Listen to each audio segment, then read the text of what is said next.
2. Civil rebellions and tribal uprisings. The revolt of 1857 was the most dramatic instance of traditional India's struggle against foreign rule. But it was no sudden occurrence. It was the culmination of a century-long tradition of fierce popular resistance to British domination. The establishment of British power in India was a prolonged process of piecemeal conquest and consolidation and the colonialization of the economy and society. This process produced discontent, resentment, and resistance at every stage. This popular resistance took three broad forms: civil rebellions, tribal uprisings, and peasant movements. We will discuss the first two in this chapter. The series of civil rebellions, which run like a thread through the first 100 years of British rule, were often led by deposed Rajas and Nawabs or their descendants, uprooted and impoverished zamindars, landlords, and polygars, landed military magnates in South India, and ex-retainers and officials of the conquered Indian states. The backbone of the rebellions, their mass base and striking power, came from the rack-rented peasants, ruined artisans, and demobilized soldiers. These sudden, localized revolts often took place because of local grievances, although for short periods they acquired a broad sweep, involving armed bands of a few hundreds to several thousands. The major cause of all these civil rebellions taken as a whole was the rapid changes the British introduced in the economy, administration, and land revenue system. These changes led to the disruption of the agrarian society, causing prolonged and widespread suffering among its constituents. Above all, the colonial policy of intensifying demands for land revenue and extracting as large an amount as possible produced a veritable upheaval in Indian villages. In Bengal, for example, in less than 30 years land revenue collection was raised to nearly double the amount collected under the Mughals. The pattern was repeated in other parts of the country as British rule spread. And aggravating the unhappiness of the farmers was the fact that not even a part of the enhanced revenue was spent on the development of agriculture or the welfare of the cultivator. Thousands of zamindars and polygars lost control over their land and its revenues, either due to the extinction of their rights by the colonial state or by the forced sale of their rights over land because of their inability to meet the exorbitant land revenue demanded. The proud zamindars and polygars resented this loss even more when they were displaced by rank outsiders, government officials, and the new men of money, merchants and money lenders. Thus they, as also the old chiefs, who had lost their principalities, had personal scores to settle with the new rulers. Peasants and artisans, as we have seen earlier, had their own reasons to rise up in arms and side with the traditional elite. Increasing demands for land revenue were forcing large numbers of peasants into growing indebtedness or into selling their lands. The new landlords, bereft of any traditional paternalism towards their tenants, pushed up rents to ruinous heights and evicted them in the case of non-payment. The economic decline of the peasantry was reflected in 12 major and numerous minor famines from 1770 to 1857. The new courts and legal system gave a further fillip to the dispossessors of land and encouraged the rich to oppress the poor. Flogging, torture, and jailing of the cultivators for arrears of rent or land revenue or interest on debt were quite common. The ordinary people were also hard hit by the prevalence of corruption at the lower levels of the police, judiciary, and general administration. The petty officials enriched themselves freely at the cost of the poor. The police looted, oppressed, and tortured the common people at will. William Edwards, a British official, wrote in 1859 that the police were a scourge to the people and that their oppression and exactions form one of the chief grounds of dissatisfaction with our government. The ruin of Indian handicraft industries, as a result of the imposition of free trade in India and levy of discriminatory tariffs against Indian goods in Britain, pauperized millions of artisans. The misery of the artisans was further compounded by the disappearance of their traditional patrons and buyers, the princes, chieftains, and zamindars. The scholarly and priestly classes were also active in inciting hatred and rebellion against foreign rule. The traditional rulers and ruling elite had financially supported scholars, religious preachers, priests, pundits, and malvis and men of arts and literature. With the coming of the British and the ruin of the traditional landed and bureaucratic elite, this patronage came to an end, and all those who had depended on it were impoverished. Another major cause of the rebellions was the very foreign character of British rule. Like any other people, the Indian people too felt humiliated at being under a foreigner's heel. This feeling of hurt pride inspired efforts to expel the foreigner from their lands. The civil rebellions began as British rule was established in Bengal and Bihar, and they occurred in area after area as it was incorporated into colonial rule. There was hardly a year without armed opposition or a decade without a major armed rebellion in one part of the country or the other. From 1763 to 1856, there were more than 40 major rebellions apart from hundreds of minor ones. Displaced peasants and demobilized soldiers of Bengal led by religious monks and dispossessed zamindars were the first to rise up in the Sanyasi Rebellion, made famous by Bankim Chandra Chatterjee in his novel Anand Math, that lasted from 1763 to 1800. It was followed by the Satara Uprising, which covered 5 districts of Bengal and Bihar from 1766 to 1772, and then, again, from 1795 to 1816. Other major rebellions in eastern India were those of Rangpa and Dinajpur, 1783, Bishnupur and Birbhum, 1799, Orissa Zamindars, 1804 to 17, and Sambalpur, 1827 to 40. In South India, the Raja of Vizianagram revolted in 1794, the Polygars of Tamil Nadu during the 1790s, of Malabar and coastal Andhra during the first decade of the 19th century, of Parlakamdi during 1813 to 14. Dewan Valutampi of Travancore organized a heroic revolt in 1805. The Mysore peasants too revolted in 1830 to 31. There were major uprisings in Visakhapatnam from 1830 to 34, Ganjam in 1835, and Kurnool in 1846 to 47. In western India, the chiefs of Saurashtra rebelled repeatedly from 1816 to 1832. The Kolis of Gujarat did the same during 1824 to 28, 1839 and 1849. Maharashtra was in a perpetual state of revolt after the final defeat of the Peshwa. Prominent were the Bhil Uprisings, 1818 to 31, the Kittur Uprising, led by Chinnaba, 1824, the Satara Uprising, 1841, and the Revolt of the Gutkaris, 1844. Northern India was no less turbulent. The present states of Western UP and Haryana rose up in arms in 1824. Other major rebellions were those of Bilaspur, 1805, the Talukdars of Aligarh, 1814 to 17, the Bundelas of Jabalpur, 1842, and Khandish, 1852. The Second Punjab War in 1848–49 was also in the nature of a popular revolt by the people and the army. These almost continuous rebellions were massive in their totality, but were wholly local in their spread and isolated from each other. They were the result of local causes and grievances, and were also localized in their effects.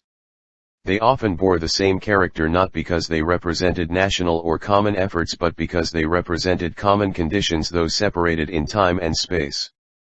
Socially, economically, and politically, the semi-feudal leaders of these rebellions were backward-looking and traditional in outlook.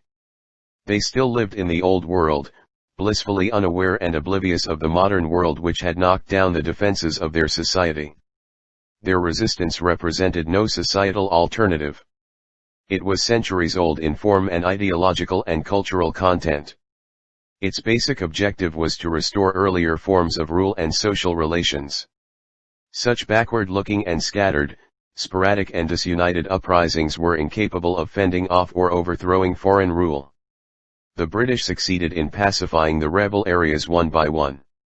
They also gave concessions to the less fiery rebel chiefs and zamindars in the form of reinstatement, the restoration of their estates and reduction in revenue assessments so long as they agreed to live peacefully under alien authority. The more recalcitrant ones were physically wiped out. Vilutampi was, for example, publicly hanged even after he was dead.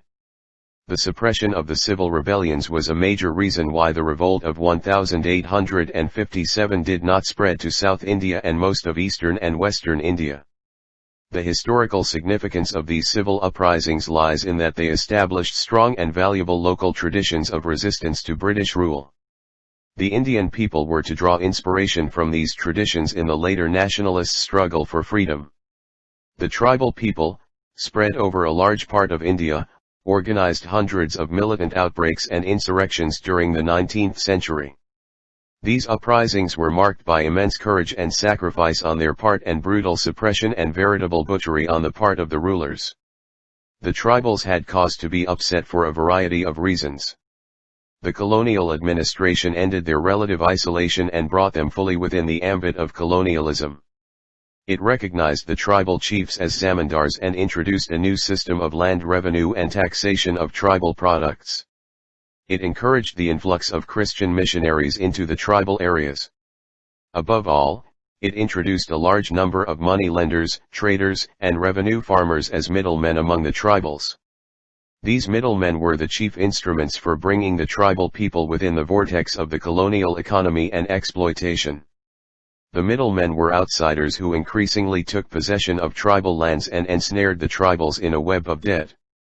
In time, the tribal people increasingly lost their lands and were reduced to the position of agricultural laborers, sharecroppers and rack-rented tenants on the land they had earlier brought under cultivation and held on a communal basis.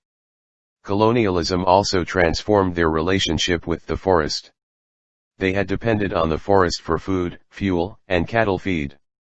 They practiced shifting cultivation, yam, paju, etc., taking recourse to fresh forest lands when their existing lands showed signs of exhaustion. The colonial government changed all this. It usurped the forest lands and placed restrictions on access to forest products, forest lands, and village common lands.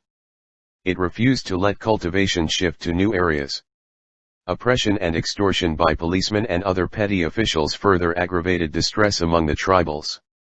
The revenue farmers and government agents also intensified and expanded the system of begar, making the tribals perform unpaid labor. All this differed in intensity from region to region, but the complete disruption of the old agrarian order of the tribal communities provided the common factor for all the tribal uprisings. These uprisings were broad-based, involving thousands of tribals, often the entire population of a region.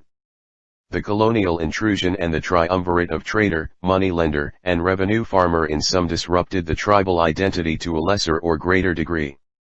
In fact, ethnic ties were a basic feature of the tribal rebellions. The rebels saw themselves not as a discrete class but as having a tribal identity. At this level the solidarity shown was of a very high order. Fellow tribals were never attacked unless they had collaborated with the enemy. At the same time, not all outsiders were attacked as enemies.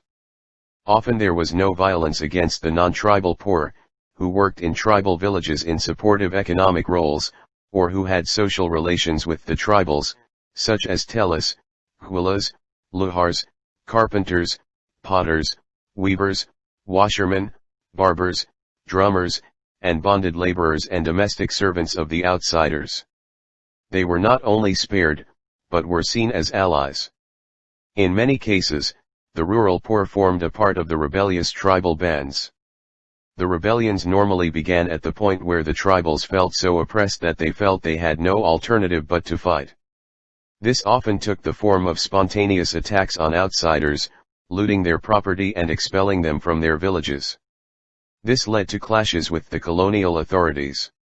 When this happened, the tribals began to move towards armed resistance and elementary organization.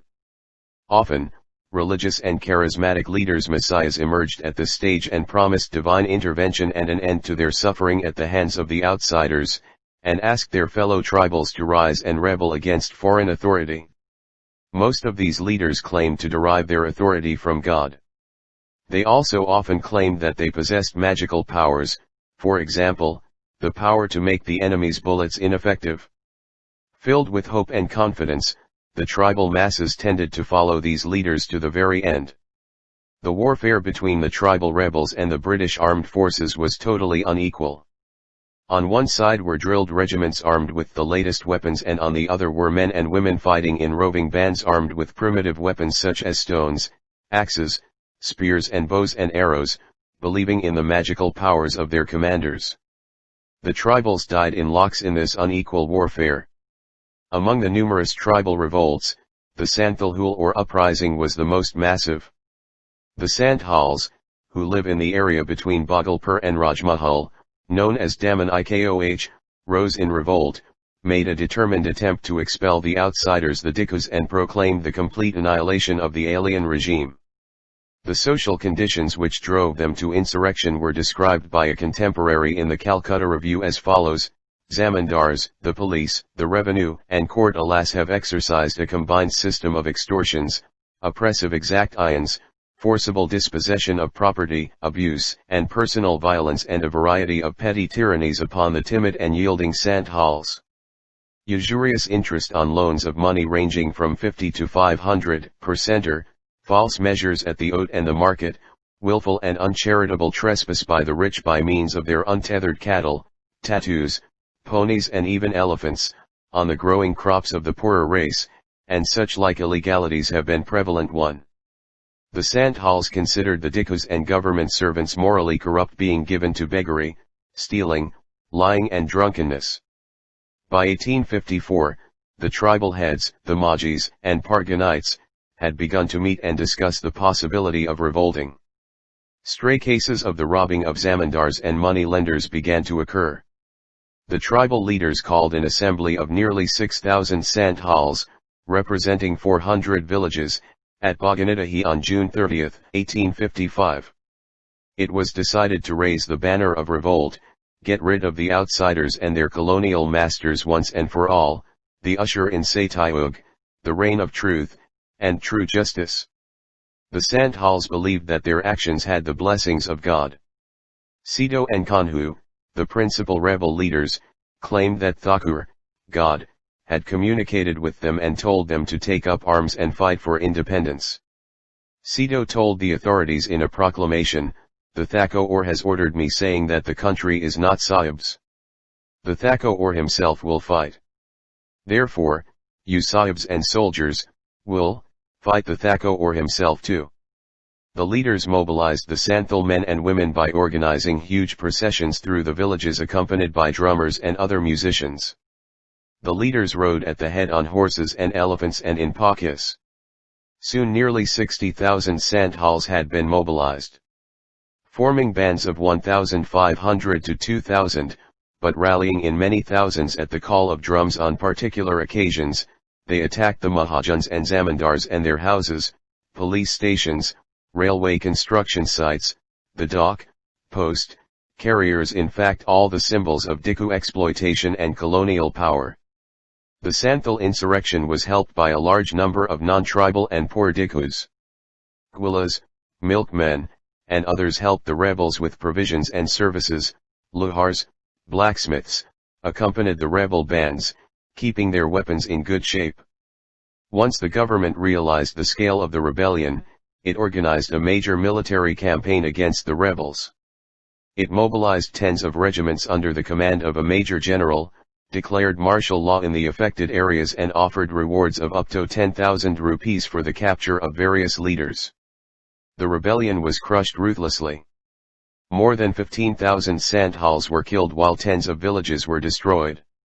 Sito was betrayed and captured and killed in August 1855, while Kanhu was arrested by accident at the tail end of the rebellion in February 1866. And the Rajmahal hills were drenched with the blood of the fighting Santhal peasantry. One typical instance of the heroism of Santhal rebels has been narrated by Lss O'Malley. They showed the most reckless courage, never knowing when they were beaten and refusing to surrender. On one occasion, 45 Santhals took refuge in a mud hut which they held against the sepoys. Volley after volley was fired into it. Each time the Santhals replied with a discharge of arrows. At last, when their fire ceased, the sepoys entered the hut and found only one old man was left alive. A sepoy called on him to surrender, whereupon the old man rushed upon him and cut him down with his battle axe. 3. I shall describe briefly 3 other major tribal rebellions. The Kols of Kotanakpur rebelled from 1820 to 1837. Thousands of them were massacred before British authority could be reimposed. The hill tribesmen of Rampane coastal Andhra revolted in March 1879 against the depredations of the government-supported Mansabdar and the new restrictive forest regulations. The authorities had to mobilize regiments of infantry, a squadron of cavalry and 2 companies of sappers and miners before the rebels, numbering several thousands, could be defeated by the end of 1880. The rebellion, Ulgulin, of the Munda tribesmen, led by Birsa Munda, occurred during 1899 to 1900. For over 30 years the Munda Sardars had been struggling against the destruction of their system of common land holdings by the intrusion of Jagirdars, Thakadars, revenue farmers, and merchant money lenders. Birsa, born in a poor sharecropper household in 1874, had a vision of God in 1895. He declared himself to be a divine messenger, possessing miraculous healing powers. Thousands gathered around him seeing in him a messiah with a new religious message. Under the influence of the Sardars, the religious movement soon acquired an agrarian and political content. Birsa began to move from village to village, organizing rallies and mobilizing his followers on religious and political grounds. On Christmas Eve, 1899, Birsa proclaimed a rebellion to establish Munda rule in the land and encouraged the killing of Thakadars and Jagirdars and Rajas and Hakims, rulers, and Christians. Satyug would be established in place of the present-day Kaliyug. He declared that there was going to be a fight with the Dikus, the ground would be as red as the red flag with their blood, for the non-tribal poor were not to be attacked. To bring about liberation, Birsa gathered a force of 6,000 Mundas armed with swords, spears, battle axes, and bows and arrows. He was, however, captured in the beginning of February 1900 and he died in jail in June. The rebellion had failed. But Birsa entered the realms of legend.